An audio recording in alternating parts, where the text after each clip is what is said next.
আসসালামু আলাইকুম। ছোট্ট বন্ধুরা, সবাই কেমন আছো? তোমাদের সবাইকে স্বাগত জানাচ্ছি কিডস ক্রিয়েশন টিভি আয়োজিত আমাদের যে নতুন অনুষ্ঠান আবৃত্তি এবং উচ্চারণ শিক্ষার কর্মশালা ভিত্তিক অনুষ্ঠান মেলে ধরি নিজেকে। আমরা এই অনুষ্ঠানের মাধ্যমে আবৃত্তি শিখব, সুন্দর করে কথা বলা শিখব, উপস্থাপনা শিখব, সেটি অনুষ্ঠানের উপস্থাপনা, সংবাদ উপস্থাপনা সবই থাকবে। আমরা একে একে একটু একটু করে ধরে সবাইকে তৈরি করার চেষ্টা করব, যেন আমরা ভবিষ্যতে বড় হয়ে অনুষ্ঠান উপস্থাপনা করতে পারি, সংবাদ উপস্থাপনা করতে পারি, টক শো উপস্থাপনা করতে পারি এবং আবৃত্তি করতে পারি। কিছুই না করি, অন্তত সুন্দর করে কথা বলতে পারি। আমরা মহাগ্রন্থ কোরআন থেকে একটু তেলাওয়াত শুনে নিতে চাই। তোমাদের মধ্যে কে করবে তেলাওয়াত? হ্যাঁ, অনেক হাত উঠছে। অনেক হাত উঠেছে দেখতে পেয়েছি। ঠিক আছে, তুমি করো। বিসমিল্লাহির রহমানির রহিম। আলহামদুলিল্লাহি রাব্বিল আলামিন আর রহমানির রহিম মালিকি ইয়াউমিদ্দিন ইয়াকা না'বুদু ওয়া ইয়াকা নাস্তাঈন اهدنا الصراط المستقيم صراط الذين أنعمت عليهم غير المغضوب عليهم ولا الضالين آمين صدق الله العظيم। মাফরুহা বিনতে শাকুরের সুন্দর তেলাওয়াত শুনলাম, ধন্যবাদ তোমাকে। আমরা এবার স্বাগত বক্তব্য শুনবো। বক্তব্য রাখছেন আমাদের সবার প্রিয় ভাইয়া শরীফ বাইজিদ মাহমুদ। বিসমিল্লাহির রহমানির রহিম। সম্মানিত পরিচালক এবং প্রিয় শিক্ষার্থী বন্ধুরা এবং দর্শক যারা দেখছেন আমাদেরকে, আলহামদুলিল্লাহ আমরা দীর্ঘদিনের একটি পরিকল্পনার অংশ হিসেবে এই প্রোগ্রামটা শুরু করতে পেরেছি, এই জন্য আল্লাহ শুকরিয়া আদায় করছি। আমাদের এই অনুষ্ঠানের বা এই প্রশিক্ষণ কর্মশালার উদ্দেশ্য হচ্ছে তোমাদের মতো ছোট্ট সোনামণিরা যারা উপস্থাপনা, আবৃত্তি বা সংবাদ পাঠ করতে চাও তাদেরকে একটা গাইডলাইন দেওয়া।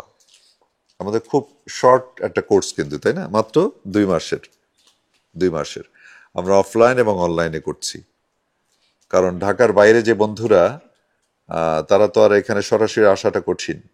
এই জন্য তাদের জন্য আমরা প্রতি বুধবার বিকেল 5টায় অনলাইনে করব। আর তোমরা যেহেতু ঢাকাবাসী, সেই জন্য ঢাকায় সরাসরি আসতে পারছো, এই জন্য আল্লাহ শুকর আদায় করো, আলহামদুলিল্লাহ। হ্যাঁ, অনেক ধন্যবাদ। তো আমাদের উদ্দেশ্য ওটাই কিন্তু, যে তোমরা সুন্দর করে কথা বলতে পারবে, সুন্দর করে উপস্থাপনা করতে পারবে, তারপরে সুন্দর করে আবৃত্তি করতে পারবে, তাই না? ইতিমধ্যে অনেকে এখানে কিন্তু তোমরা করছো, কিন্তু আরো যদি ভালো করতে হয় সেই জন্য যে ব্যাকরণগত দিকগুলো আছে, প্র্যাকটিক্যাল যে দিকগুলো আছে, সেগুলো এখানে আমরা শিখাবো ইনশাল্লাহ। তোমাদের যে কোর্স পরিচালক আছেন হাসান হাবিব খান সাহেব, উনি সুন্দর করে তোমাদের শিখাবেন। প্রত্যেক দিনের ক্লাসের নোট আমাদের যে গ্রুপটা আছে, গ্রুপে দিয়ে দেব।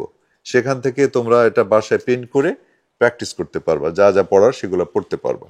ঠিক আছে? তো আমি মনে হয় বেশি কথা বলা ঠিক হবে না, তো তোমাদেরকে অনেক অনেক শুভেচ্ছা জানাচ্ছি।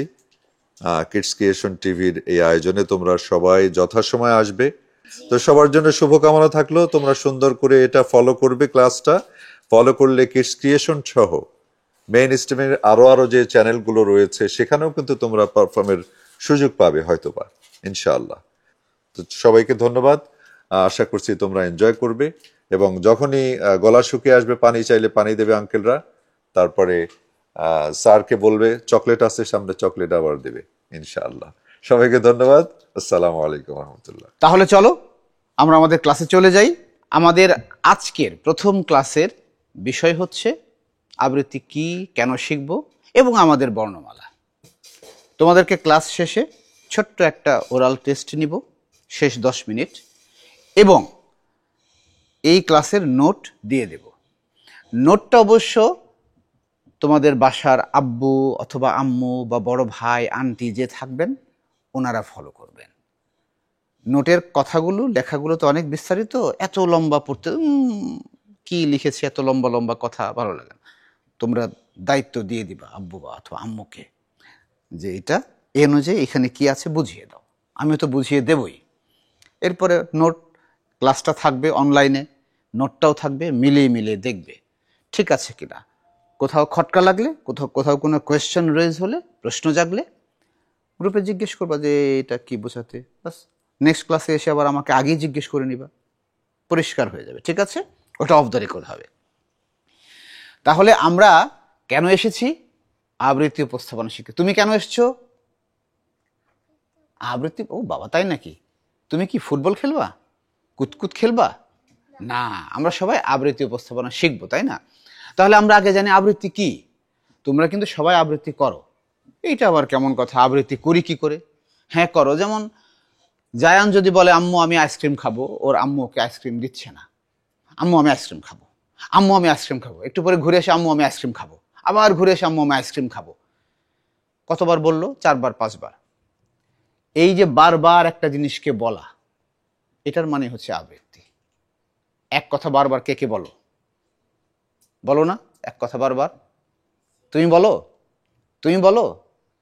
এক কথা বারবার অনেকেই বলি, আমরা বলি না? দাদু বাড়ি যাবো, দাদু বাড়ি যাবো, দাদু বাড়ি যাবো, কতবার বলি পরীক্ষা শেষ হলে? বা কক্সবাজার যাবো, কক্সবাজার যাবো, কক্সবাজার যাবো। এই যে একটা কথাকে বারবার বলা, এটাই হচ্ছে আবৃত্তি। তোমরা যখন কোনো একটা জিনিস মুখস্থ করো, বারবার বলো না, এটাই হচ্ছে আবৃত্তি। এটা হচ্ছে আবৃত্তির আভিধানিক অর্থ, অর্থাৎ ডিকশনারিতে এরকম একটা মিনিং লেখা আছে। কিন্তু এর আরেকটা বড় অর্থ হচ্ছে কোনো একটা জিনিসকে সুন্দর করে পাঠ করা, সুন্দর করে উপস্থাপন করা, ডেলিভারি দেওয়া, যেটা আরেক শব্দ হচ্ছে তেলাওয়াত। আমরা মনে করি কোরআন পাঠ করলেই ওটাই শুধু তেলাওয়াত। কেন বাংলা তেলাওয়াত হয় না? তেলাওয়াত মানে তো উত্তম রূপে পাঠ, তাই তো? আমরা পাঠ করি, এই তো উত্তম রূপে পাঠ, উত্তম রূপে পড়া, উত্তম ভাবে ভালো করে সুন্দর করে উপস্থাপন করা, এটাই আবৃত্তি। সহজ জিনিস আমরা মনে রাখি।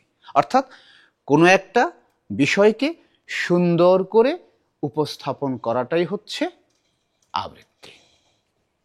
এটা কেন শিখব? কি দরকার? এত সুন্দর করে কথা বলার কি দরকার? তুমি কি মনে করো সুন্দর করে কথা বলার কি দরকার আছে? সুন্দর করে কথা বলতে গেলে কিছু জিনিস আমাদেরকে বুঝতে হবে। সেই জিনিসগুলো কি? সুন্দর করে কথা বলতে গেলে তোমার উচ্চারণটা ঠিক থাকতে হবে, তাই না? উচ্চারণে যদি ভুল হয় তাহলে কথা শুনতে খুব খারাপ লাগে, ভালো লাগবে না, মানুষ শুনবে না। ও কি বলছে? তোমার বাড়ি কোথায়? খুলনা, বাগেরহাট। তোমার বাড়ি কোথায়? সিলেটে। এই দেখো সিলেটে। সিলেটের লোকাল ভাষা একটু বলো দেখি একটা বাক্য। আমি ভাত খাই, এটাকে কি বলে সিলেটের ভাষায়? পারো না? আমার বাড়ি ময়মনসিংহ বা ময়মনসিংহ। আমাদের এলাকায় আমি ভাত খাই এটাকে বলবে আমি ভাত খাই, এই টোন। নোয়াখালী হলে কি বলবে? আমি ভাত খাই। বরিশাল হলে কি বলবে? মুই ভাত খাই। এই তো এরকম একটু একটু পার্থক্য আর কি। তো এই বিষয়গুলো আমি যখন বলবো, আমি আমার এলাকার ভাষায় বলবো যখন এলাকায় যাব তখন। কিন্তু যখন সবার সঙ্গে থাকবো, যেখানে সব জেলার মানুষ আছে, কোনো সাংস্কৃতিক অনুষ্ঠান, কোনো সুধী সমাবেশ, তখন আমরা করব কি? সুন্দর করে স্ট্যান্ডার্ড ল্যাঙ্গুয়েজ, যেটাকে বলে স্ট্যান্ডার্ড, অর্থাৎ প্রমিত। স্ট্যান্ডার্ডের বাংলা কি? প্রমিত। বলে এইটাই তো ইংরেজি, ওটাই সহজ, ওটা বাংলা মনে হয়, তাই না? প্রমিত ভাষায় প্রমিত উচ্চারণে বলবো, ওটাই হচ্ছে আমার ভাষা। এটার জন্য তোমাকে শুদ্ধ উচ্চারণ শিখতে হবে। আঞ্চলিকতার যে একটা শব্দগুলো আছে, আঞ্চলিক ভাষার একটা আলাদা সুর আছে।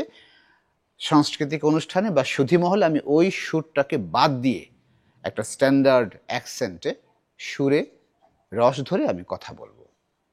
এই জন্য এটা দরকার।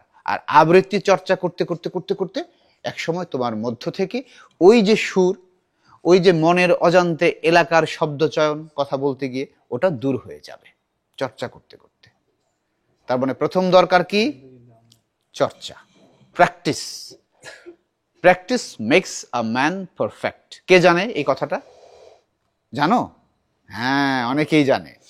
অর্থাৎ বাংলা করলে কি হয়? গাইতে গাইতে গায়েন বাজাইতে বাজাইতে বায়েন, মানে গাইতে গাইতে শিল্পী হয়ে যায় আর বাজাইতে বাজাইতে বাদক হয়ে যায়। তো practice makes a man perfect. তোমাদেরকে প্র্যাকটিস করতে হবে, অনুশীলন করতে হবে। কেন করব আমরা আবৃত্তির অনুশীলন? ওই যে বললাম, নিজেকে সুন্দর করে বলার জন্য, প্রকাশ করার জন্য। আচ্ছা, শিখলাম আমি আবৃত্তি কি, বুঝলাম, আবৃত্তির চর্চা করলাম, সব বুঝে শিখলাম আবৃত্তি। তো আবৃত্তি শিখে আমি কি করব? এর প্রয়োগ কি, অ্যাপ্লিকেশনটা কি? মানে এটা হচ্ছে আবৃত্তির প্রায়োগিকতা। কে পারবে? কেন শিখতে চাই বলতে? তুমি কেন শিখতে চাও? পরিষ্কার না, তাই না? পরিষ্কার না আইডিয়া, অনেকের কাছে পরিষ্কার। ও বলছে সে নিজে আবৃত্তি করতে চায়। তুমি কেন শিখতে চাও? ভালো লাগা থেকে শিখতে চায়। আমি আবৃত্তি করি আর না করি, আবৃত্তি শেখার মানে হচ্ছে যে আমাকে কবিতা পড়তে হবে এটা না। আমি কিছুই না করি, আমি কবিতা আবৃত্তি না করি বড় হয়ে, আমি সংবাদ উপস্থাপনাও না করতে পারি, আমি অভিনয় না করতে পারি, আমি বাচিক শিল্প সংশ্লিষ্ট কোনো কাজের সঙ্গেই না থাকতে পারি। বাচিক শিল্প বুঝো তো, অর্থাৎ কথা কথা বলা, এরকম কোনো কাজের সঙ্গে আমি জড়িত নাই থাকতে পারি।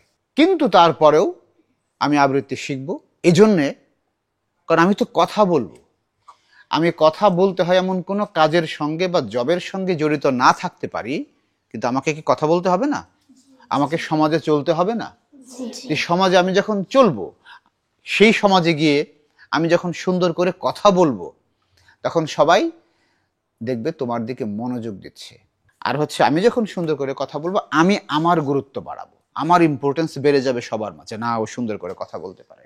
এরপর যখন কোনো কথা বলার দরকার হবে, তখন যে সুন্দর করে কথা বলতে পারে তোমাকে ডাকবে, তখন সেই মানে তাকেই ডাকা হবে, সেই ব্যক্তি সেখানে গুরুত্ব পাবে। এই জন্য আমরা সুন্দর করে কথা বলার উদ্দেশ্যে আবৃত্তি শিখবো। আর হচ্ছে সুন্দর করে কথা বলে আমরা ভালো ভালো কথাগুলো, আমাদের আদর্শের কথাগুলো, আমরা সুন্দর সুন্দর কথা মানুষের কাছে পৌঁছে দেব। একটা দাওয়াতি কাজ হবে না? হ্যাঁ, এই জন্য তো আবৃত্তি শিখে, সুন্দর করে কথা বলা শিখে অনেক অনেক কাজ তো করতে পারবে। অনেক অনেক কাজের সঙ্গে আছে, অনেক কাজ। একদিকে তো আবৃত্তি করা, মিডিয়া রিলেটেড কাজ তো আছেই, সংবাদ উপস্থাপনা, এইটি তো অনেক কিছু আছে।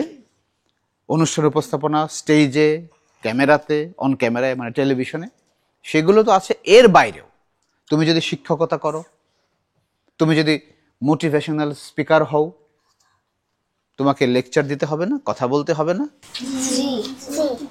প্রত্যেকটা কাজেই তোমার এখন এটা আছে। তো মানুষ এখন তো অনেক কাজের সঙ্গে জড়িত হচ্ছে, সেই কাজগুলো করবে।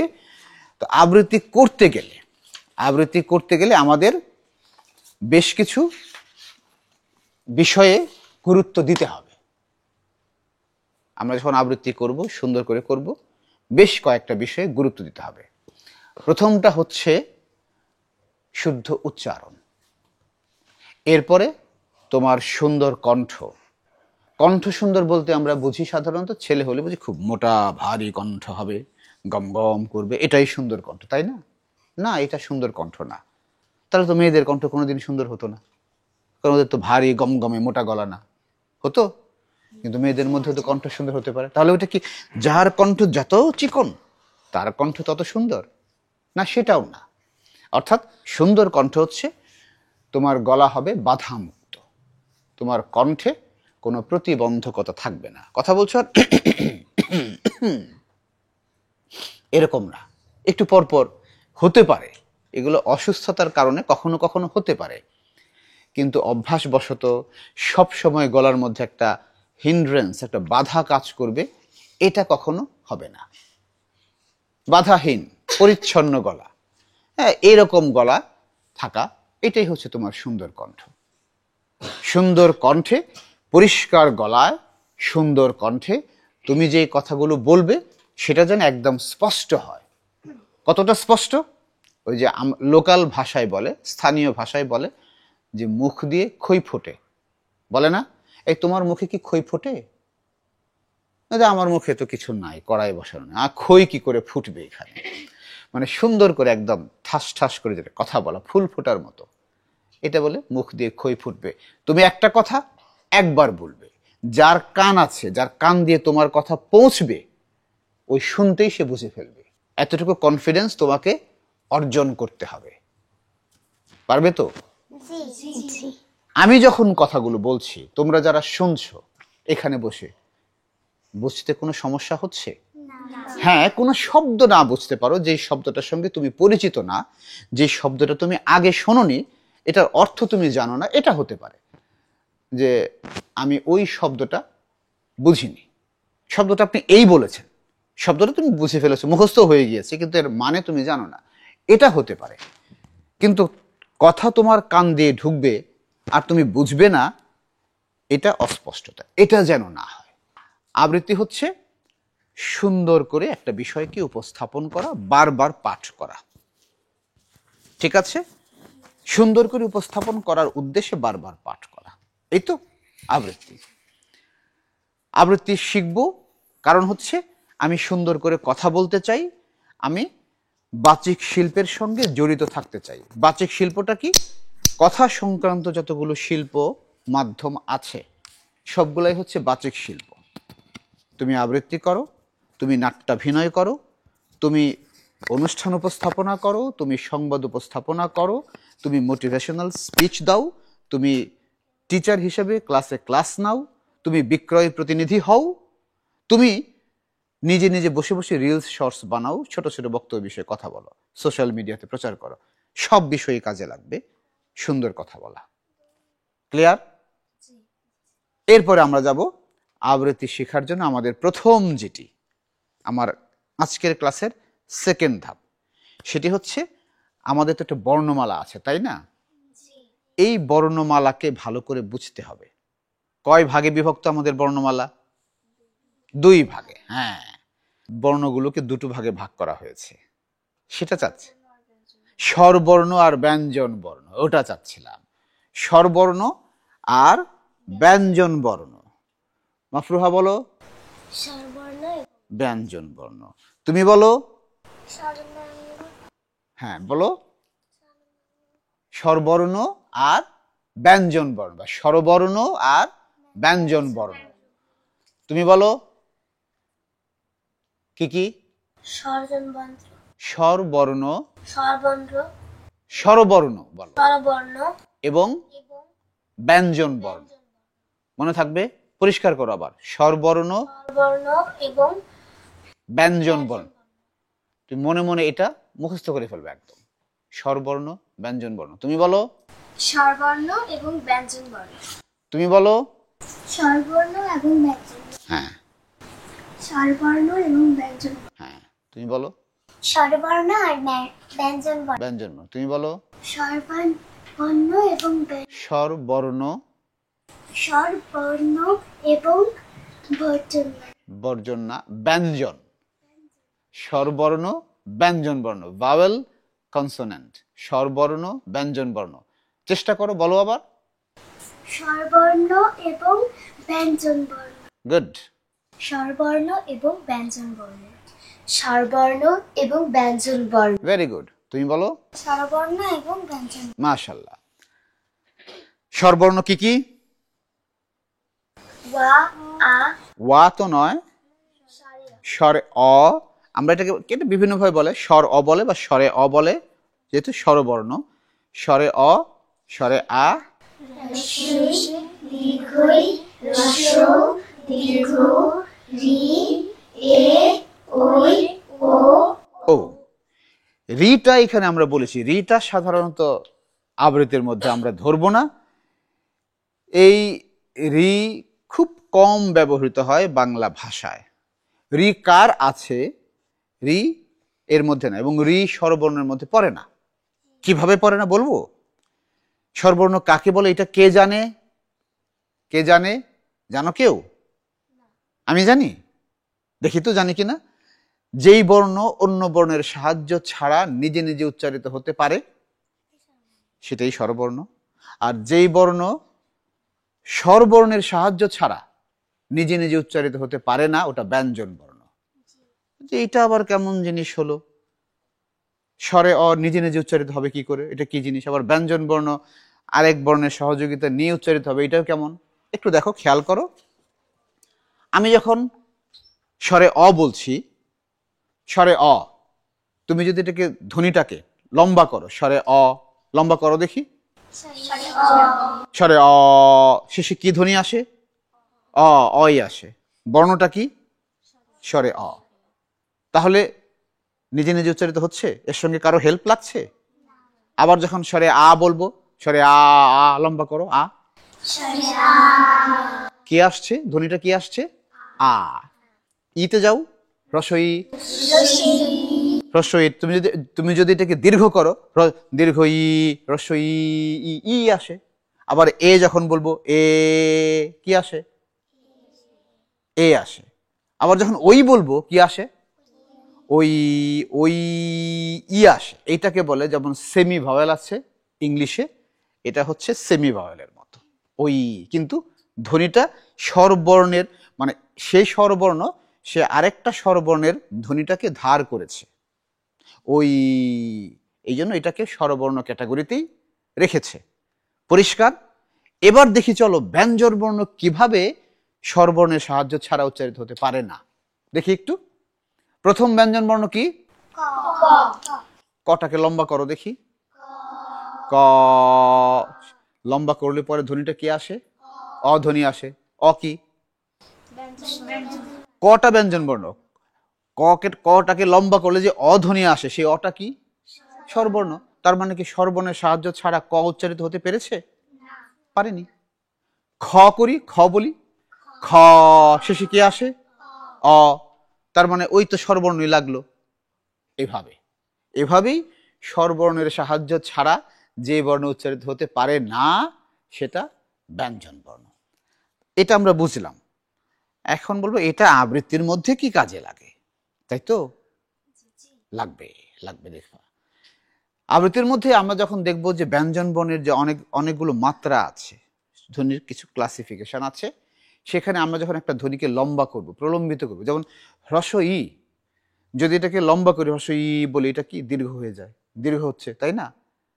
এভাবেই আমরা কখন দীর্ঘ করব, কখন করব না, সেই শব্দগুলো যখন পাবো, ওই সময় এটা আমরা এর অ্যাপ্লিকেশনটা, এর প্রয়োগ দিকটা আমরা বুঝবো, এর কাজটা বুঝবো।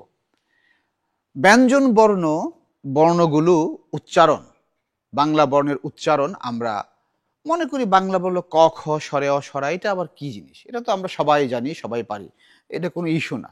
কিন্তু না, আমরা বাংলা উচ্চারণ করতে গিয়ে বর্ণমালা যখন যদি বলি যে এই বর্ণগুলো সরাসরি বলো, কিন্তু অনেকের সমস্যা হয়, পারি না। একটু দেখি কেমন পারি। মাফরুহা বলো তো, ক থেকে বলো। ক, খ, গ, ঘ, ঙ। আচ্ছা, তুমি বলো। ক, খ, গ, ঘ, ঙ, চ। ও আচ্ছা, তুমি বলো তো, তুমি এরপর থেকে চ থেকে বলো। চ, ছ, জ, ঝ, ইয়। ইয়। তুমি বলো, ট থেকে বলো। ট, ঠ, ড, ঠ, ইয়। ট, ঠ মূর্ধন্য। মূর্ধান্য। আচ্ছা ঠিক আছে, আমরা এই বিষয়গুলো জানবো। তুমি তারপরে প থেকে বলো। জায়ান বলো প থেকে। প, ফ, ব, ভ, ম। আচ্ছা, আমরা জানবো, ভুল আছে সবারই। তুমি বলো তো, প থেকে বলো দেখি। প, ফ, ব, ভ। পরেরটা কি? ম। Very good. মোটামুটি আমরা সবাই জানি, তাই না? কিন্তু ভুলটা হচ্ছে ক খ গ ঘ উ। এটা আমরা মাশাআল্লাহ আমরা সবাই জানি। আমরা অনেক ক্ষেত্রে আমরা অনেকে বলি ক খ গ ঘ উম। আচ্ছা, উম কে জানি? তুমি উম জানো? ক খ গ ঘ উম। আচ্ছা, ক খ গ ঘ উম তুমিও জানো। উম। বাংলা বর্ণমালার মূল একটি নিয়ম হচ্ছে আমাদের প্রত্যেকটি বর্ণ স্বাধীন সত্তা নিয়ে উচ্চারিত হবে। যদি সে ইন্ডিপেন্ডেন্ট থাকে, এককভাবে থাকে কোথাও, তাহলে ওই বর্ণের যে উচ্চারণটা শব্দের সঙ্গে যুক্ত হবে, যদি এককভাবে যুক্ত হয় তাহলে ওই বর্ণের যে উচ্চারণ যথাযথ সেটাই করতে হবে। এটা হচ্ছে নিয়ম। তো বয়ের সঙ্গে জফলা আকার, এরপরে উম দিলাম, হয়ে গেল কি? বেউম বা ব্যাম। অতএব এটা আমরা উম বলবো না, এটা হচ্ছে ও, জাস্ট একটা সাউন্ড, অনুস্বার ধ্বনিটা ও। ঠিক আছে জায়ান, বুঝতে পেরেছ? এটা হচ্ছে লজিক। ব্যাং না হলে ব্যাউম হবে, কিন্তু এটা ঠিক তেমনি ইয় একটা সাউন্ড, মিয়া। একসময় মিয়া ইয় আকার দিত, কিন্তু এখন দেয়, এখন অন্তস্থ আকার দেয়। চেঞ্জ হচ্ছে বাংলা ভাষার এই বিষয়গুলো, একটু যেগুলো জটিল এগুলো আস্তে আস্তে চেঞ্জ হয়ে যাচ্ছে। তোমরা সম্ভবত এখন মিয়া লিখতে গেলে ইয় আকার আর দাও না, কোথাও পাও না, বোধ হয় বইয়ে আছে এরকম, মনে হয় না, অন্তস্থ আকার দিয়েই পাও। এটা চেঞ্জ হচ্ছে, কিন্তু আমাদের বর্গের শেষ বর্ণে এই ইয়টা এখনো আছে, এটা বাদ দেন, এটা পরিবর্তন হবে, এটা থাকবে। তো এই বিষয়গুলো জানার জন্য আমাদের বাংলা বর্ণমালার যে এটাকে বলে phonetic lessons of Bangla alphabet, Bangla বর্ণের ধ্বনিতাত্ত্বিক পাঠ, কোথায় কোন ধ্বনিটা হবে এটাকে এক্স্যাক্টলি বোঝা। আমি মোটা দাগে যেই বিষয়গুলো আমরা ভুল করি এইগুলো তোমাদেরকে ধরিয়ে দেব। আমরা উ আর উমতে ভুলটা করি। এরপরে চ ছ, অল্প প্রাণ মহাপ্রাণ। বাংলা ব্যঞ্জন বর্ণের মধ্যে দুইটা ভাগ আছে, একটা হচ্ছে অল্প প্রাণ, একটা হচ্ছে মহাপ্রাণ। অল্প প্রাণ বর্ণটা কি? বাংলা বর্ণের বাংলা সংজ্ঞায় ব্যাকরণের ভাষায় অল্প প্রাণ হচ্ছে প্রাণ। প্রাণ মিন্স লাইফ, এই তো আমরা যেটা জানি। ব্যাকরণের ভাষায় প্রাণ হচ্ছে বাতাস।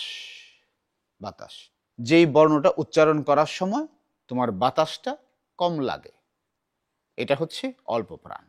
আর যেই বর্ণ উচ্চারণ করার সময় তোমার বাতাসটা বেশি লাগবে, এটা হচ্ছে কি? মহাপ্রাণ। একটু বুঝি, দেখো অল্প প্রাণ মহাপ্রাণ পাশাপাশি চলে, একটু প্র্যাকটিক্যাল বুঝি। ক, দেখো ফিল করো নিজে এখানে, ক। কিন্তু খ বলো দেখি, ক খ, চ ছ। নিজে ফিল করতে পারছো না বাতাস কোনটায় বেশি লাগে কোনটায় কম লাগে? কোনটাতে বাতাস বেশি লাগলো কোনটাতে কম লাগলো? কয় বাতাস কম লাগলো আর ক্ষয় বাতাস সব জায়গায়, হ্যাঁ। ছতে চতে কম লাগলো, ছতে বেশি লাগলো। তো এই যে যেটায় বাতাস কম লাগলো এটা হচ্ছে অল্প প্রাণ, যেটা বাতাস বেশি লাগলো এটা হচ্ছে মহাপ্রাণ।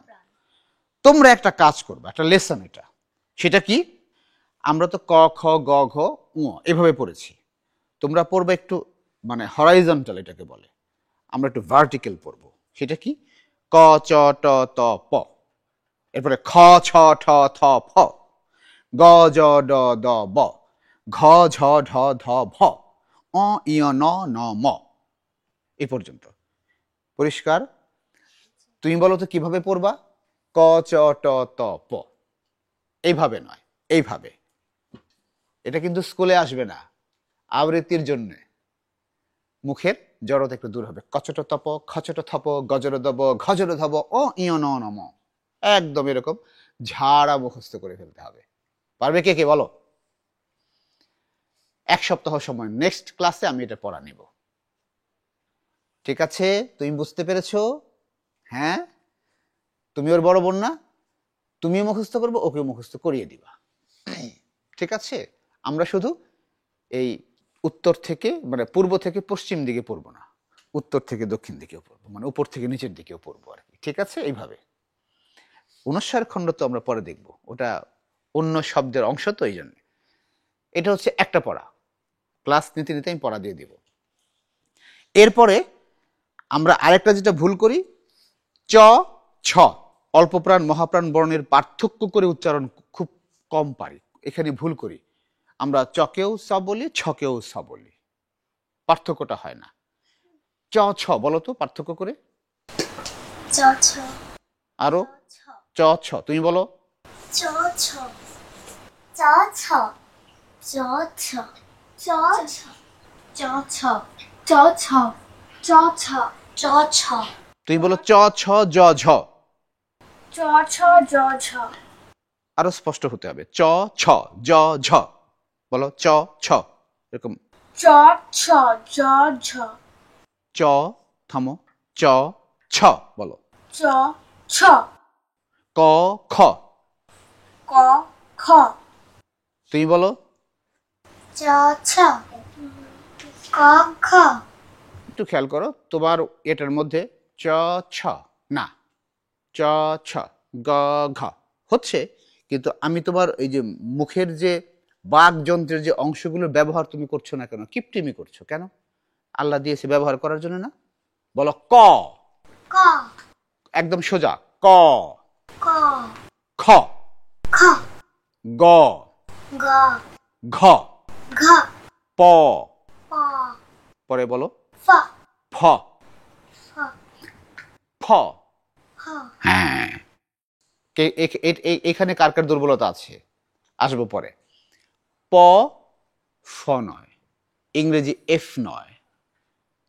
ফ ফুল নয়, ফুল হলে FULL, ফুল পরিপূর্ণ।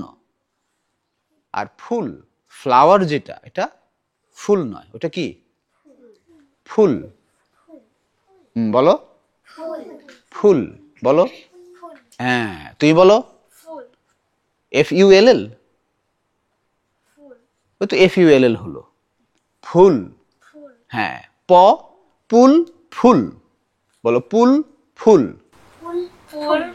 হ্যাঁ, তুমি বলো ফুল নয়, ফুল।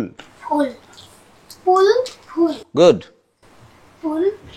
হ্যাঁ, এই পার্থক্য ফুল প ফ, আমরা এখানে ভুলগুলো করি আর কি, ঠিক আছে? এখানে ভুল হয়। তারপরে গ ঘতে ভুল বোধহয় হয় না, সবাই পারো মোটামুটি, তাই না? চ ছতে ভুলটা আমরা করি বেশি। চ ছ জ ঝ, চ ছ জ ঝ। চাছা ছোলা ছেলে ছালা নিয়ে চলছে। কিছু টাং টুইস্টার আমরা শেষ দিকে দেবো আর কি, অনেক অনেক টাং টুইস্টার ইংরেজি বাংলা মিলিয়ে, তোমার মুখের যে জড়তা এটা দূর করার জন্য। হ্যাঁ, আস্তে আস্তে আমরা সেদিকে যাব। তারপরে আমাদের আরেকটা যেটা ভুল হয়, ত থ দ ধ পরে কি বলো? ত থ দ ধ, তারপরে দন্তন্য। তার আগেরটা কি? তার আগে ট। হ্যাঁ, বলো দেখি। মূর্ধন্য। ট ঠ ড ঢ মূর্ধন্য। এটাকে আমরা কে কে চিনি? মূর্ধন্য। ন কয়টা বাংলা বর্ণমালায়? দুইটা। কি কি? একটা দন্তন্য, একটা মূর্ধন্য। এই দুটো হচ্ছে আমাদের বর্ণমালা উচ্চারণ স্থান, যেটাকে আমরা আরবিতে কি বলি? মাখরাজ। উচ্চারণ স্থান অনুযায়ী পার্থক্য এটার। দন্ত মানে কি? দন্ত মানে কি? দাঁত। এই নটা দাঁতের মূল থেকে, আমাদের যে জিহ্বাটা দাঁতের গোড়ায় স্পর্শ করে। দন্ত ন। ন কোত্থেকে আসে খেয়াল করো? ন ন, তাই না? ন খেয়াল করেছো? দাঁতের গোড়ায়, দাঁতের গোড়ায় লাগে। কোথায় লাগে ন বলতে? দাঁতের গোড়ায়। বলো দেখি ন। ন ন, খুব কষ্ট হচ্ছে। ন। আর মূর্ধা কি? এটা দাঁতের গোড়ায় লাগে, তাই এর নাম দন্ত ন, ঠিক আছে? মূর্ধা কি? তালু চিনো? তালু। তালু হচ্ছে এই যে আমাদের ভিতরে, খেয়াল করো, এই যে দাঁতের গোড়া থেকে একদম ভিতরে আঙুল দাও। এই যে জায়ান খুব প্র্যাকটিস করছে। এই তালুর তিনটা অংশ, ভালো করে শোনো। তালুর কয়টা অংশ? তিনটা। অগ্রতালু, ঠিক আছে? এরপরে মাঝখানে যেখানে হাতটা দিলে চুলকায়, এটা হচ্ছে মধ্য তালু। আর পিছনে ওই যে যেখানে সফট লাগে বললো, ওটা হচ্ছে কোমল তালু। কয়টা অংশ? কি কি? কোমল তালু। তুমি বলো। অগ্রতালু, মধ্যতালু, কোমলতালু। তুমি বলো। অগ্রতালু, মধ্যতালু, কোমলতালু। মাশাআল্লাহ, মুখস্থ হয়ে গিয়েছে না সবার? Very good. এই যে মধ্যতালু, এই মধ্যতালুর আরেক নাম হচ্ছে মূর্ধা। মধ্যতালুর আরেক নাম কি? কি কি? সবাই বলো, আবার বলো। মূর্ধা কিসের নাম? মধ্যতালুর আরেক নাম। মূর্ধা কিসের নাম? আরেক নাম। এই নটা উচ্চারণ করার সময় আমাদের জিহ্বার অগ্রভাগটা, মানে জিহ্বার আগা, সেই মধ্যতালু অর্থাৎ মূর্ধাকে স্পর্শ করবে। এই জন্য এর নাম মূর্ধা ন। যেই ন উচ্চারণ করার সময় তোমার জিহ্বার আগা দাঁতের মূল, দাঁতের গোড়া স্পর্শ করে, এটা দন্তন্য। আর যেটা মূর্ধা স্পর্শ করে, মধ্যতালু স্পর্শ করে, ওটা হচ্ছে মূর্ধা ন। এই হচ্ছে দুই নয়ের পার্থক্য। পরিষ্কার? বুঝতে পেরেছো? মনে থাকবে? তো দন্ত ন, দন্ত ন, না ন। কিন্তু মূর্ধতালু যখন স্পর্শ করে যেই নটা উচ্চারিত হবে, এর মধ্যে একটু পার্থক্য হবে না? সেটা কি একটু করে দেখি আমরা। এই আগে ছিল দন্ত ন, এই ন এখান থেকে, এইবার জিহ্বাটা মাঝখানে লাগাই, ন। একটা হচ্ছে, খেয়াল করো, দেখো, একটা হচ্ছে ন, এটা হচ্ছে ন, আরেকটা হচ্ছে ন। মূর্ধা স্পর্শ করে আসলে দেখবো ওটা নাকে আসে। বলে এত ডিফারেন্স করে তো আর কথা বলা যাবে না। না, কথা বলবা না, দরকার কি, কিন্তু তুমি জানবা। তুমি যখন আবৃত্তি করবা, যখন বড় প্রতিযোগিতায় যাবা, তখন দেখবো এই সূক্ষ্ম সূক্ষ্ম ভুলগুলো এগুলাকে ধরবে। এটাকে বলে মৌলিক বিচার। তখন এই যে ন আর ন, দন্ত ন আর মূর্ধন্য ন এর পার্থক্যের কারণে তুমি 1 নম্বর কম পাবা, তোমাকে ডিঙে আরেকজন চলে যাবে। র কয়টা বাংলায়? র র বাংলা বর্ণমালায় র কয়টা? দুইটা। হুম, এই তুমি বলো তো কয়টা? হ্যাঁ, 3টা। কি কি বলো? ডয় শূন্য র, ডয় শূন্য র আর ঢয় শূন্য। ঢয় শূন্য র, 3টা। এই 3টা কয়টা র? কি কি? বয় শূন্য র, ডয় শূন্য র আর ঢয় শূন্য ঢ না, ঢয় শূন্য র।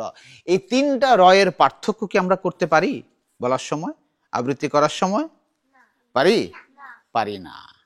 র র, এই যে র র আর ঢয় শূন্য র, এটা ঢয় শূন্য র মধ্যে একটু হ ধ্বনি আসবে। হ, র যোগ হ মিলে হচ্ছে র ধ্বনিটা, সাউন্ড। বয় শূন্য র, ডয় শূন্য র, ঢয় শূন্য র। নীল নভ ঘনে আষাঢ় গগনে, তিল ঠাই আর নাহিরে, ওগো আজ তোরা যাসনে ঘরের বাহিরে। আষাঢ়, নিবিড়, গাঢ়, গাঢ় না, গাঢ় না, এটা মানে গাঢ় না, নিবিড় ডয় শূন্য র, গাঢ় ঢয় শূন্য র, কিন্তু নিবিড় গাঢ় বিলাসী অনুভূতি। র র র, বলো দেখি। বয় শূন্য র, ডয় শূন্য র, ঢয় শূন্য। হ্যাঁ, ঢয় শূন্য র, র র র। তুমি বলো র, 3টা র এর পার্থক্য বলো। বয় শূন্য র, ডয় শূন্য র, ঢয় শূন্য র। হ্যাঁ, র। তোমাকে চেষ্টা করতে হবে বয় শূন্য র, ডয় শূন্য র। একটা হচ্ছে ফ্ল্যাট র, আর একটা হচ্ছে র, আর একটা হচ্ছে র। তুমি বলো দেখি। বয় শূন্য র, ঢয় শূন্য র, ঢয় শূন্য র। বাস, মাশাল্লাহ, পেরেছো। এটা হচ্ছে বাংলা বর্ণের ধ্বনিতাত্ত্বিক পাঠ। মোটামুটি এই জিনিসগুলোতে আমাদের ভুল হয়, পার্থক্য হয়, পার্থক্য আমরা করতে পারি না। কিন্তু আবৃত্তি করতে গেলে এগুলো লাগবে। একটা প্র্যাকটিক্যাল কাজ দিব, আজকে থেকে বাসায় গিয়ে সবাই কি করবা? গলা পরিষ্কার রাখবা। কিভাবে? বেশি বেশি আইসক্রিম খেয়ে? আইসক্রিম তো খেতে মন চাইবে, কিন্তু বেশি খাবা না, বেশি ঠান্ডা খাওয়া যাবে না। হ্যাঁ, আর হচ্ছে আমাদের এই যে জিহ্বা, এটা কি? এটাকে কি নামে চিনি আমরা? জিহ্বা, তাই না? এটার স্পেলিং কি? বর্গীয় জয় হ্রস্বইকার, হ সংযুক্ত ব। তো হটাকে বাদ দিয়ে জিহ্বা, জিহ্বা উচ্চারণ, জিহ্বা। আমরা উচ্চারণ সূত্রে যখন আসব সব পরিষ্কার হবে। একটা প্র্যাকটিক্যাল কাজ আজকে দিচ্ছি, সেটা হচ্ছে আমরা সবাই জিহ্বার ব্যায়াম করব। কিভাবে? সবাই জিহ্বাটাকে খুব লুজ করবা, টেনে টেনে। কিভাবে করবা? একটা দড়ি দিয়ে পেঁচাবা নাকি, অথবা একটা আংটি দিয়ে বড়শি দিয়ে এখানে দিব, দিয়ে টান দিব নাকি। কিছু কিছু ব্যায়াম দেখাচ্ছি। এটা হচ্ছে, ধরো তুমি সোজা, সিম্পল, তুমি দেখো এই যে সোজা জিহ্বাটাকে সোজা করে তুমি একদম একটু একটু সোজা করে বের করার চেষ্টা করবে, লম্বা করে। এই আমি এখানে সামনে আঙ্গুল ধরবো, আঙ্গুল ধরে আমি চেষ্টা করবো জিহ্বাটা বের করে আমার আঙ্গুলটাকে স্পর্শ করাই, যতটুকু পারি নিজে বের করবো, বের করে আবার ভিতরে নিব, আবার একটু বের করব। এটার তুমি রাস্তাঘাটে যদি ব্যায়াম শুরু করো তাহলে তো আবার মানুষের কি পাগল হয়ে গেছে বুঝি, এটা করা যাবে না। তুমি আয়নার সামনে নিজের ঘরে একা একা এটা, বা ঘরে প্র্যাকটিস করে একটু জিহ্বাটা একটু সোজা করে বের করবা। যতটুকু এক সময় দেখবো তোমার এখানে একটু ব্যথা ব্যথা লাগছে, ওই সময় আর বের করবা না, একটু যতটুকু পারো।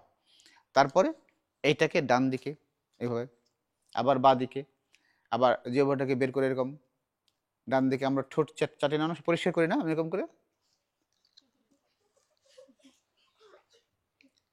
একভাবে করব, আবার রিভার্স করব।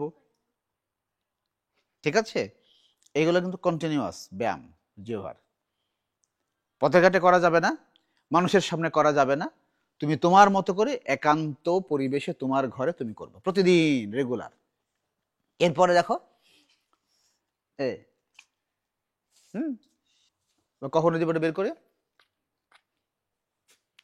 আমি আমার জিহ্বাটাকে উল্টো করে ভাঁজ করে আমি আমার জিহ্বাটাকে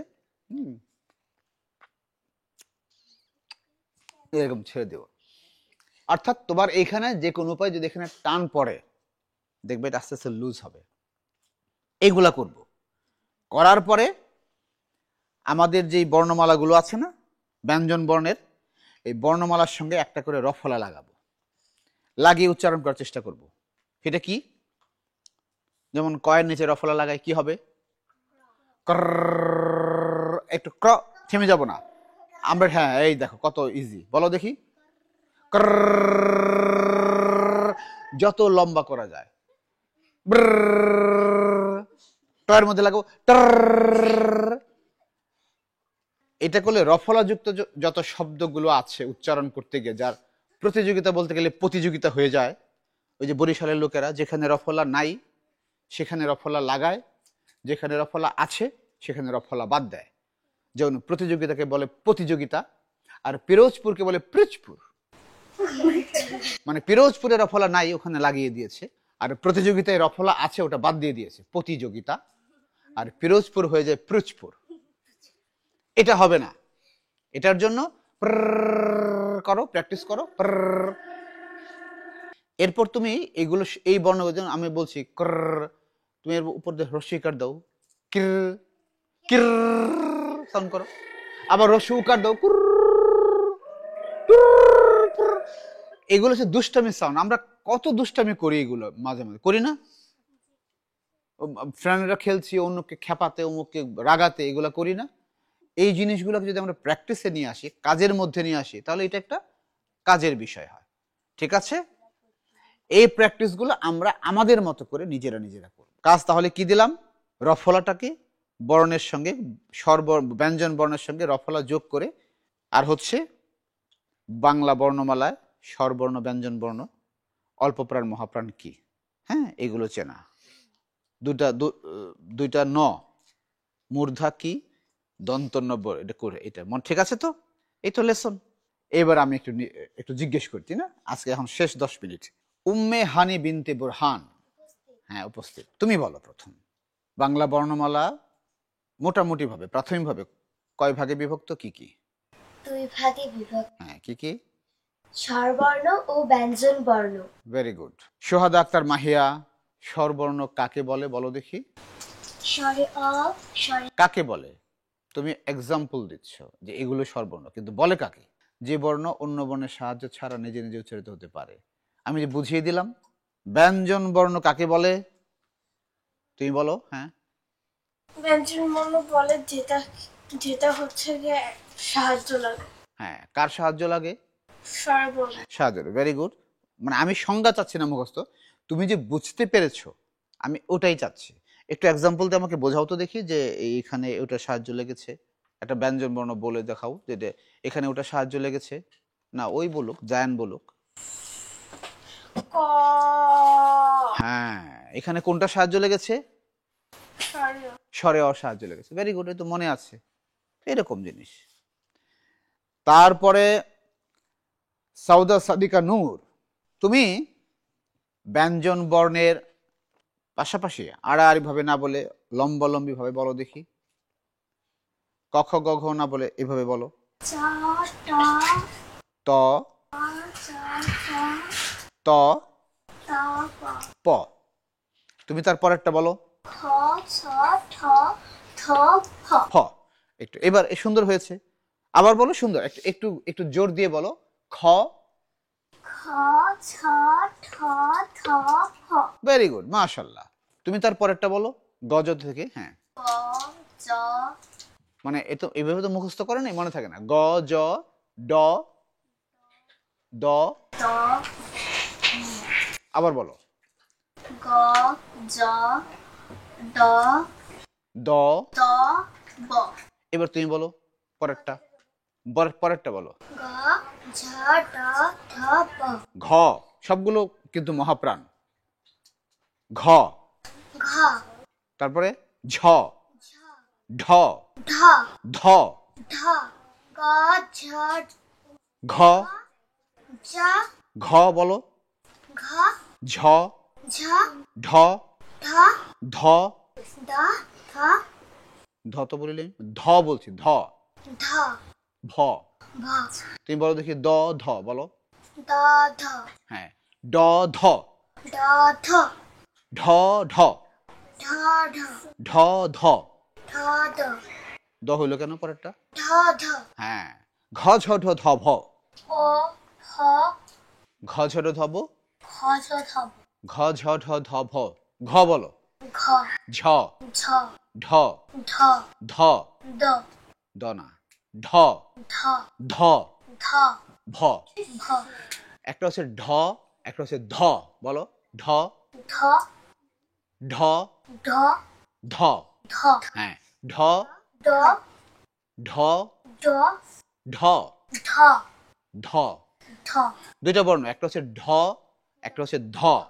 বলো tha, tha, tha, ঢ tha, ধ tha, ঘ tha, গ ঘ ga, অন্য কেউ না ঘ kha, ঝ cha, ঢ dha, ধ dha, ভ pha, মহাপ্রাণ বর্ণগুলো সবাই এরকম প্র্যাকটিস করো তুমি পারো ঘ kha, cha, da, dha, ড হয়ে গেছে ঘ ঝ ঢ kha, cha, kha, cha, ঘ ঝ বলো ঘ kha, ঝ cha, ঢ dha, ধ dha, ভ bha, কাকে প্রশ্ন করি নাই প্রশ্ন করার বাকি আছে কে এই যে তোমাকে করিনি বলো অ ইয় ন ন ম কে পারে এটা বলতে বলো অ ইয় ন ন হ্যাঁ অ ইয় ন ন ম একটা একটা কিন্তু দন্ত না একটা মূর্ধন্য ঠিক আছে অ ইয় ন ন ম আগে মূর্ধন্য অ ইয় ন ন ম ন ন একই রণ বাজা বাজে রণ ঘন ঘন ঝন রণ রণ আবৃত্তি করার মধ্যে পার্থক্যগুলো আসতে হবে আবৃত্তির মোট কথা হচ্ছে যে আবৃত্তির এই বিষয়গুলো খুব রস নাই খুব মজা একটু কম কিন্তু তুমি যদি শিখতে পারো তুমি যদি বুঝতে পারো তাহলে তোমার অনেক উপকার হবে প্রিয় দর্শক ছোট্ট বন্ধুদের নিয়ে আজকের ক্লাসটি আমরা এখানেই শেষ করছি দুটো বিষয় আমরা খুব সংক্ষিপ্তভাবে মোটা দাগে শিখলাম আবৃত্তি কি কেন শিখব এবং আমাদের বর্ণমালা সম্পর্কে একটা প্রাথমিক ধারণা দেওয়া হলো আশা করি সবাই উপকৃত হবে এবং এই বর্ণমালাগুলো যথাযথ নিয়মে উচ্চারণ স্থান অনুযায়ী আমরা চর্চা করব তাহলে আমাদের কথা পরিশুদ্ধ হবে উচ্চারণগুলো যথাযথ হবে ইনশাল্লাহ দেখা হবে পরবর্তী ক্লাসে পরবর্তী বিষয় নিয়ে সবাইকে আল্লাহ ভালো রাখুন সুস্থ রাখুন এবং পরবর্তী ক্লাসে আমাদের সঙ্গে যোগদান করার তৌফিক দান করুন আমিন আসসালামু আলাইকুম ওয়া রাহমাতুল্লাহ আমাদের এই মনের মতন যেখানেও চাঁদের দুটি মাখা হবে সকলে সবাইকে ধন্যবাদ আসসালামু আলাইকুম ওয়া রাহমাতুল্লাহ Kids Creation, Kids Creation, Kids Creation, Kids Creation, Kids Creation, Kids Creation, Kids Creation, Kids Creation. For more updates,